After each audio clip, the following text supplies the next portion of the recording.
I'm Batman. No, I'm just kidding. We're doing Dark Knight. That's what we're doing. This is the film today. Obviously, I've done two semi-Marvel films. Let's do a DC one.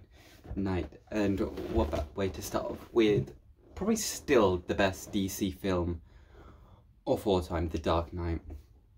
Now, it's been a little while since I watched this. The film came out in 2008. It had a 9.8 out of 10 on IMDb. It had, I believe it said 97% on Rotten Tomatoes, something like that. It had some pretty good reviews on it.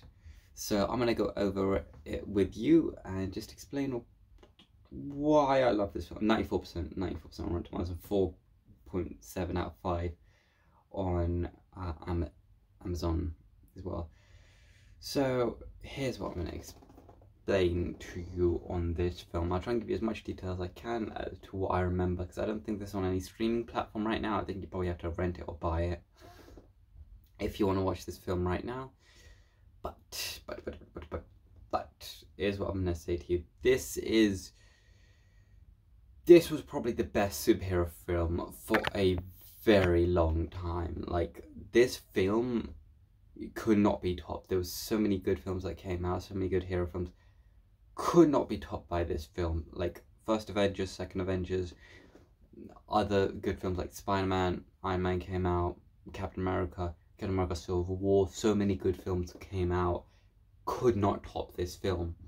Obviously, until Avengers Infinity War and Endgame definitely did top the film in terms of how good of a film it was, but this was on top for so long. Christian Bale's Batman is incredible. If you haven't seen this trilogy, I only recommend this one, to be fair. Batman Begins is alright, this one is incredible. I wouldn't recommend Dark Knight Rises, that's why I'm not going to cover it in this month, if that's what you were hoping for. But for this lovely film, here's what I'm going to explain. It starts off with Bruce Wayne. He's recently become Batman because after stories of Batman Begins. Now, here's the interesting plot. It starts with, like, I believe a bus full of clowns crashing into a bank. They're trying to rob the bank, but each clown is like, after they start to rob, they start to kill each other. There's like 2 clowns left, and he's like, I'm going to shoot you before I get shot, because that's what Joker. And he's like, no, I was told to shoot the bus driver. He's like, what? Bus driver comes and kills him. That guy shoots the bus driver, runs away with all the money, takes his clown mask off, is the actual Joker, runs off and has stolen from an entire bank. Now, Heath Ledger's Joker in this was incredible. Like, rest in peace to him, but this was like incredibly good film. I'm back with you just a second. I'm just going to try and remember the rest of the plot. One moment. Okay, Bruce Wayne is now, he's Bruce Wayne, so he's basically jealous that this girl Rachel Dawes did not go out, did I pronounce that right, Dawes? Yeah, did not go out with him and instead is dating this guy called Harvey Dent. So basically, he's like a lawyer attorney sort of guy for Bruce Wayne. Them two are together, and obviously Bruce isn't too happy with that. And then there's this guy who asks the Joker to try and see if he can kill Batman. He wants Batman dead, and the Joker, after a while, he basically accepts the offer. Now here he decides to reveal his identity to, I believe he decides to do it to Rachel.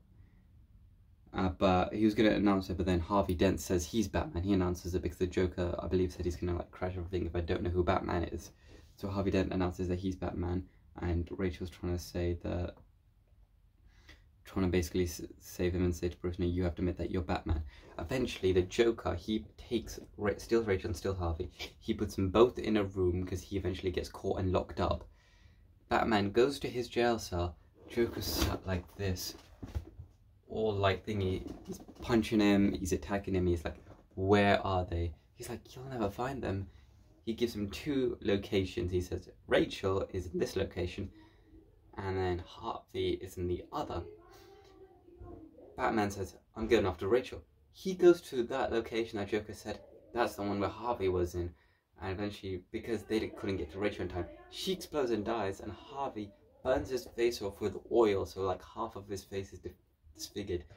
Joker completely out-manipulated Batman, and then in the prison there's like a secure. There's like a guy who felt really ill, and I think there was like a bomb in his chest or something like that.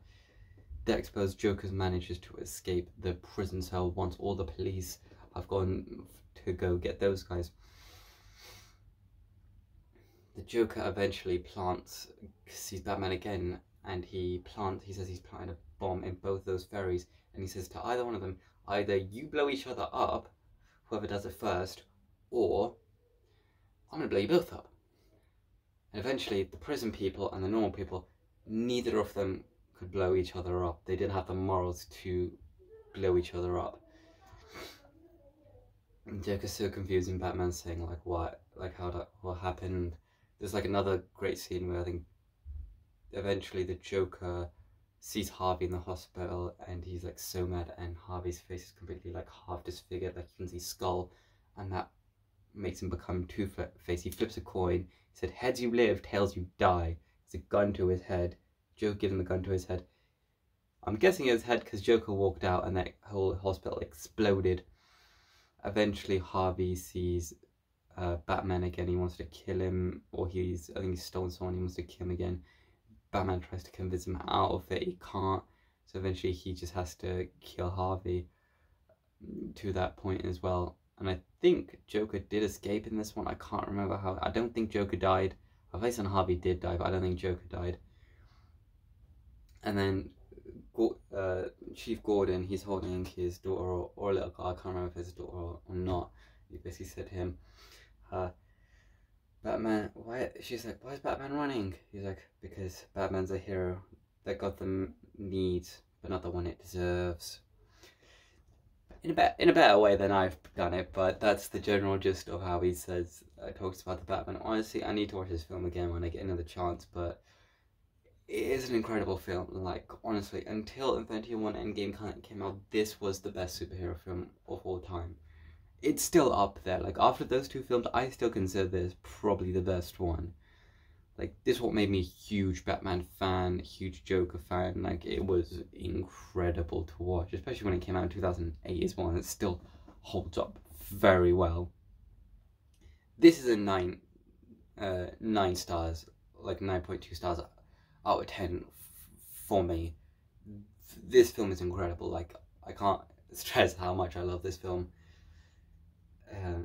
It just showed how well Batman did. Now, obviously, the new Batman films like Batman vs Superman and Justice League, they were still good. I like Batman in those, but this film, this Joker, incredible. Like, there's not much more I can say.